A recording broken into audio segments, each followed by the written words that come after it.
Matapos ang mahabang panahon ng paghihintay, sa wakas ay muling nagtagpo sina Song Jinwoo at Cha Hae-in. At habang unti-unti nang nagsisimula ang kanilang bagong kwento, may panibagong kabanata na naman naghihintay sa kanila. Lumipat ang eksena, ang mundo ng walang hanggang pamamahinga. Makikita ang isang napakalaking palasyo. Pagkatapos, may isang dragon na nagsalita. "Magandang araw, Lord Tus." At sumagot si Tus na, "Magandang umaga. Iyon sana ang gusto kong sabihin, ngunit sa mundo ng mga shadow, walang umaga at walang gabi." Pagkatapos, makikita si Bero na naglalakad papunta kay Tus. May dala-dala ito isang bagay, at habang papalapit, napatawa ito. At dito, napatawa rin si Tus. "Nakita akong natapos mo na ito, Marshal Bero." At sumagot si Bero na, "Ano sa tingin mo?" Pagkatapos, ipinakita ni Bero ang kanyang ginawa at sinabi ni Tus na, "Isa itong robe na nakamukhang kamukha ng hooded jacket na isinuot ng kamakailan ng ating hari. Hindi ko alam kung paano kita mababayaran para rito, Marshal." At sumagot si Bero na, "Nais mo lang maging mas katulad ng ating hari. Paano ko naman mababaliwala ang iyong hiling? Kung nagustuhan mo ang robe, sapat na yon para sa akin." Pagkatapos, isinuot ni Tus ang robe at masaya niyang sinabing, "Gustong gusto ko ito, hanggang sa naiisip kong gawin itong opisyal na kasuotan ng lahat ng mga Shadow Mages." At napatawa si Bero. Tungkol naman sa orb na yan, hindi ba mas mabuting ikabit na ito sa tungkod? Mas magiging madali mo itong dadalhin." At sumagot si Tus na, "Napakagandang ideya niyan, Marshal." Pagkatapos, lumingon siya sa isang balbasing dwarf at sinabing, "Dwarf, narinig kong kayong pinakamahusay na panday sa mundong ito. Maaari ko ba kayong asahan na gumawa sa akin ng tungkod?" At sabay sinabi nito, "Siyempre, tutubayan ninyo sa amin to. Ikinararangal namin magkaroon ng pagkakataong gamitin ang mga banal na materyales na ipinagkaloob sa amin ng ating hari." At pagkatapos, nagpatuloy ang pagsasalaysay. Ito ang mundo ng walang hanggang pamamahinga. Isang napakalawak at halos walang hanggang lugar. Dito naniniraan ng halos 10,000 sundalo. Namumuhay silang magkakasundo at nagtutulungan. Kaming mga Shadow Soldiers ay may malalim na ugnayan sa isipan ng aming hari. Habang lalo siyang lumalakas, lalo rin kaming nagiging katulad niya. Noon, para lamang kami sa mga pagkawasak. Ngunit unti-unti kaming nagiging mas katulad ng mga tao. Ang maranasan ng iba't ibang damdamin ng tao. Isa itong bagong karanasan para sa amin. Dahil noon, walang laman ang aming mga puso. Kasabay nito, makikita si Belyon na pinamumunuan ng iba pang mga Shadow Soldiers. "Tumayo kayo ng tuwid, mga Titan!" At nagpatuloy ang pagsasalaysay. May mga sundalong tulala, may mga nagsasanay, may mga nagkukentuhan, at mayroon ding nagsisigawan at naghihilahan sa kwelyo. Bawat isa sa kanila ay may kanya-kanyang personalidad at namumuhay sila sa iba't ibang paraan sa mundong ito. Ako rin, lubos na nagpapasalamat sa aming hari dahil ipinakita niya sa akin ang isang mundong hindi ko kailanman inakalang umiiral. Mahal ko ang aming hari. Pagkatapos, lumipat ang eksena at sinabi ni Tus na, "Oh, natapos na rin ba sa wakas?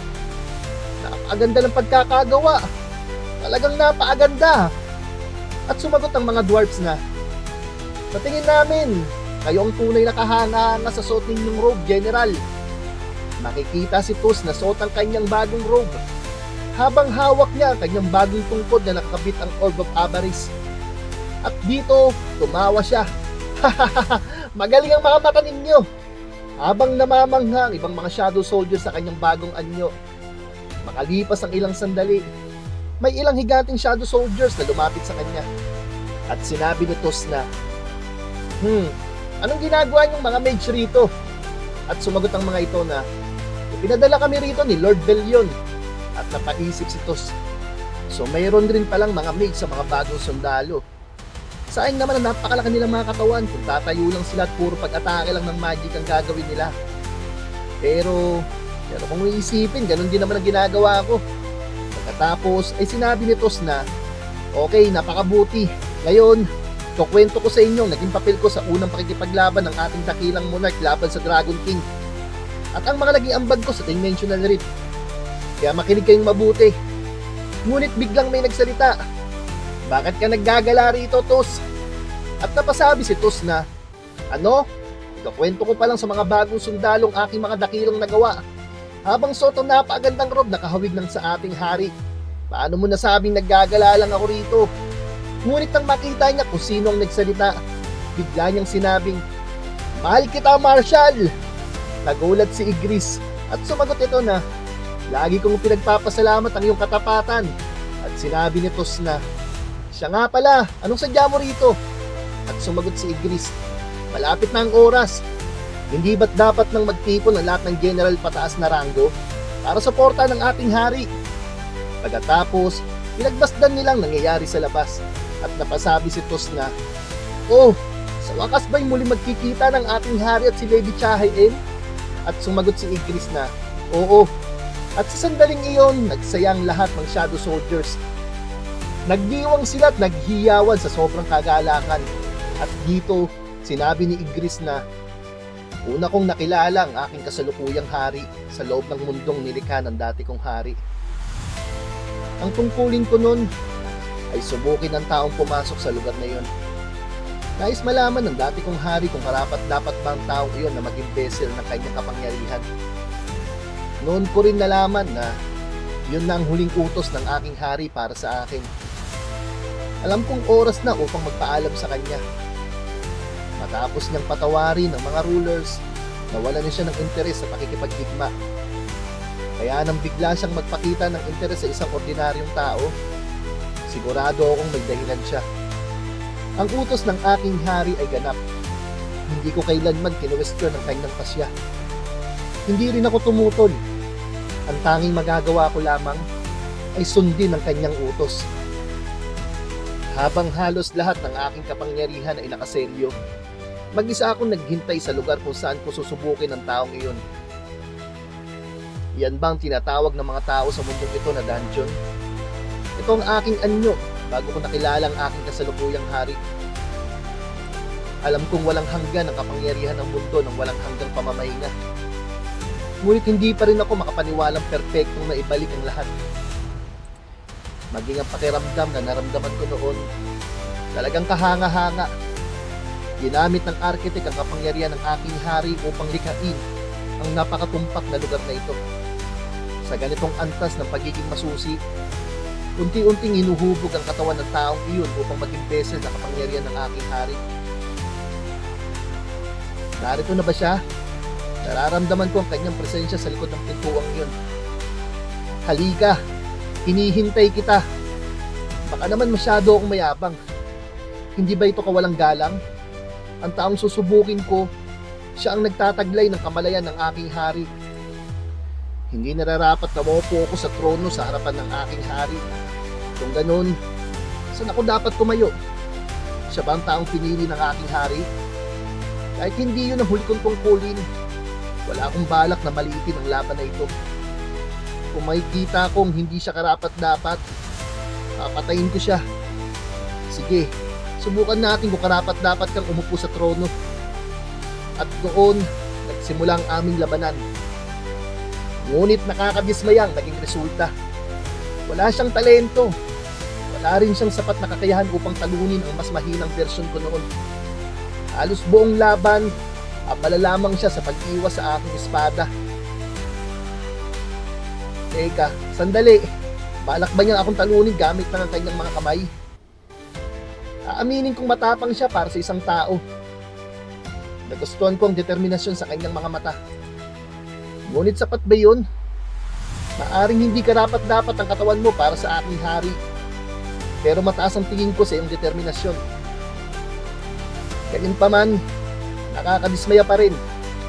Paano ang isang napakahinang tao ay magiging vessel ng aking hari? Sumuko ka na. Mahina kang tao. Hindi ka karapat-dapat sa trono. Ngayon, ipagkakaloob ko sa iyo ang isang marangal na kamatayan. sa pamamagitan ng pagpugot sa iyong ulo. Sa unang pagkakataon at huling pagkakataon, nakaramdam ako ng ginhawa dahil nabigo ang aking hari. Dahil kung hindi karapat-dapat ang taong ito, mananatili pa siyang monarch ng mas matagal. Puputulin ko ang iyong ulo sa isang iglap at bibigyan kita ng kamatayang walang sakit. Ngunit, nagulat ako sa sumunod na mga nangyari. Hindi dahil napigilan niya ang aking espada, kundi hindi siya sumuko hanggang sa huli. Kahit alam niyang wala siyang pag-asang manalo. Matatalo ba talaga ako sa isang taong mas mahina pa sa akin? Naiintindihan ko na. Marahil, bahagyang kahawig ng sa aking hari ang kanyang mga mata. Dapat ay sinusukat ko ang kanyang lakas laban sa akin. Mas mataas ako sa kanya pagdating sa mga kakayahan. Ngunit natalo pa rin ako. Dahil ba nagpakakampante ako? O isa ba itong himalang isinilang mula sa kanyang hindi matinag na determinasyon? Hindi ko alam kung matutuwa ba ako. Dahil tama palang naging pasya ng aking hari. Matapos niya akong talunin, naging lingkod niya ako. At naging mabuti siya sa akin. Sa katunayan, maraming beses ako nagpasalamat sa kanyang kabutihan. Siya ang aking hari, kaibigan, at kasamahan. Magkasama naming hinarap ang napakaraming digmaan. Habang lalong tumitibay ang aking katapatan sa kanya, unti-unti kong hindi hinanap ang dati kong hari. At kalaunan, tinanggap ko na ang aking bagong hari. Pagkatapos nun, dumating na rin ang tunay na Shadow Army na naghihintay sa Dimensional Rift. Lalo pang lumakas ang kapangyarihan ng aming hari. Kabilang sa kanila ang dati kong kasamang mandirigma, si Belyon. Ngunit hindi nagtagal ang saya ng muli naming pagkikita dahil kalaunan, naimpluwensyahan din siya ng kanyang tapat ngunit magaspang nakasama sa kwarto. Pagkatapos, ipinakita sina Belyon at Beru. Sinabi ni Belyon na, "Hoy, tignan mo itong itim na bandila. Sa tingin mo ba magugustuhan nito ng ating hari kung ilalagay natin sa tuktok ng kastilyo?" At sumagot si Beru na, "Talaga? Para ba ito sa ating hari?" At nagpatuloy si Igris. Sa totoo lang, natuwa pa ako ng konti nang bugbugin ni Belyon si Beru. Ngunit, ito ang naging reaksyon ng aming hari. "Beru, halika rito. Ibaon mo ang ulo mo sa lupa. At bakit mo inilagay ang bandilang yan?" Ikaw palang may idea niyan, Belyon, ha? At nagpatuloy si Igris. Pagkatapos nun, pinagpatuloy namin ang pakikipaglaban sa mga monarchs. Lalong gumaling ang aming hari sa pakikipagdigma. At lalo rin kaming lumakas. Kahit na ginamit ang Cup of Reincarnation upang maibalik ang panahon, hindi natapos ang digmaan. 30 taon kaming nakipaglaban. At isa-isa naming nilipol ang aming mga kalaban. Hanggang sa ang natitira na lamang ay ang mga Army of Destruction. At may isang kalaban na nagtanong kay Igris, "Igris, isa nun sa 2 pakpak ng Shadow Army. Hindi ka ba nahihiyang sundin ang utos ng isang monarch na dati lamang isang tao?" At sumagot si Igris na, "Totoo nga, nakalimutan ko na. Labis kong ikinararangal na makasama ang aking bagong hari. Hanggang sa hindi ko na naiisip ang dati kong hari. Hindi ko alam kung kailan nagsimula. Ngunit dumating ang panahon na tuluyan na siyang nawala sa aking isipan." Kasabay nito, naalala ni Igris ang sinabi niya noon, "My King, bakit hindi niyo sinabi sa kanyang katotohanan?" At ang naging sagot ni Jinwoo, "Sinasabi nilang ang pagkalimot ay isang biyaya mula sa Diyos. Kahit ang pagkawala ng kanyang alaala ay bunga rin naman ng paggamit ng kasangkapan ng Diyos." At sumagot si Igris na, "Ganoon ba? Ang biyaya ng pagkalimot? Tama. Hindi ko na kailangan pag-isipan pa ito ng husto. Hindi naman ibig sabihin nito na nakalimutan ko ang dati kong hari. Si Greed at Iron, nakalimutan ng lahat. At ngayon ay namumuhay bilang mga tao sa bagong timeline ng mundong ito. Ngunit ako, nananatili pa rin sa tabi ng aking hari. Ang kaibahan lamang, ang aking katapatan ay nalipat na sa aking kasalukuyang hari. Ako ay isang kabalyero at ako ang espada ng aking hari. Ako ang isa sa 2 pakpak na namumuno sa Shadow Army. Lumipat ang eksena. Makikita si Jinwoo na abalang nagre-review para sa kanyang entrance exam. At sinabi ni Igris na, "My king, ang tamang sagot sa problem number 14 ay ang unang sagot, hindi ang pangalawa." At sumagot si Jinwoo na, "Talaga? Salamat ha." Napabulong si Igris sa kanyang sarili. Sino pa bang makakatulong sa aking hari? Si Grand Marshal Bellion, na ang tanging lamang-lamang ay ang napakalaki niyang katawan. O si Marshal Beru, na matalino nga, ngunit isa pa rin siyang insekto sa huli. Nagtapos ako sa Knights Academy na may mataas na marka, kaya ako nararapat na tumulong sa aking hari.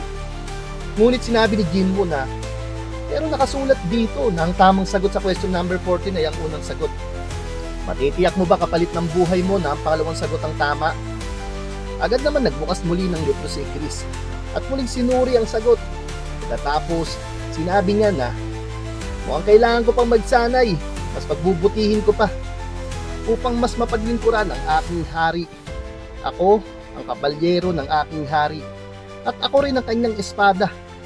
Ang larangan ng digmaan ng aking hari ay siya ring larangan ng digmaan ko.